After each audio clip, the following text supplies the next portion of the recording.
আজ সকাল থেকে একদম বৃষ্টি শুরু হয়ে গেছে। তো ভাবলাম চলো চিকেনের এই রেসিপিটা বানাই, আর এটা ভাতের সাথে একদম জমে যাবে। আর মায়ের কাছেও শুনলাম মা আজকে মাটন রান্না করছে।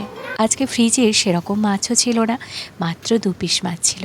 1 পিস ওকে টিফিন বক্সে লাঞ্চের জন্য দিয়েছি, আর 1 পিস আমাদের ছিল। তো রাত্রে এরকম ছিলই না, তো ভাবলাম চলো নিয়ে চলে আসি চিকেন।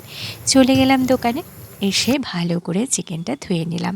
বলছি কী রেসিপি করব।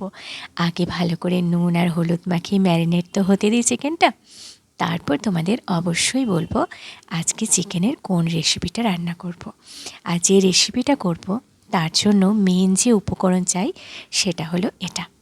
আর এই বর্ষাকালে এটাতে প্রচুর মাটি লেগেছিল, খুব নোংরা ছিল। ভালো করে পরিষ্কার করে ধুয়ে নিলাম।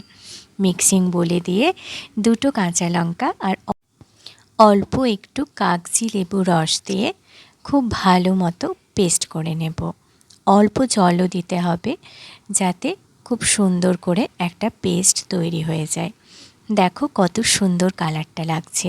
আর এই দিকে কড়াইয়ে সাদা তেল দিয়ে দিয়েছি, সর্ষের তেল কিন্তু দেব না।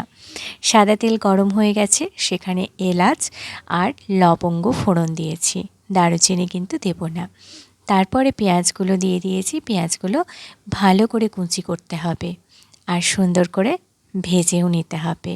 তো দেখো আমি পেঁয়াজটা ভেজে নিচ্ছি, একটু বেশি করে কুচি করলে ভালো মতো ভাজা যাবে। আর আমি অল্প লবণ দিয়ে দিলাম, যাতে পেঁয়াজটা ভাজা অবস্থাতেই নরম হয়ে যায়।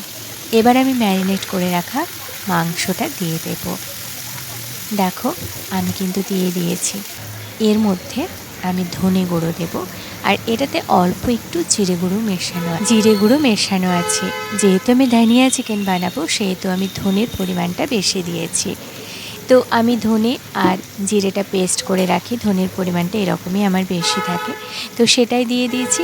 এবার দিয়ে দেব রসুন আর আদা বাটার পেস্টটা। আর এখানে আমি হলুদটা খুবই কম পরিমাণে ইউজ করব, তাই এখন আর আমি কষানোর সময় কোনো হলুদ দেব না। স্বাদ মতো নুনটা দিতে হবে তোমাদের যেরকম মাংসের পরিমাণ। এবার আমি দিয়ে দিলাম মেন উপকরণটা, যেটা তোমাদের আগেই দেখিয়েছি, আমি পেস্ট করে রেখেছি। এটা দেওয়ার পরে আর বেশিক্ষণ রান্না করব না, 5 মিনিট মতো ফুটিয়ে নেব। অল্প একটু বিট নুন দিয়ে দেব নামানোর সময়। এরপর গরম গরম ভাতে এই ওয়েদারে খেয়ে নেব। অবশ্যই রান্না করলে জানিও কেমন লাগলো রেসিপিটি।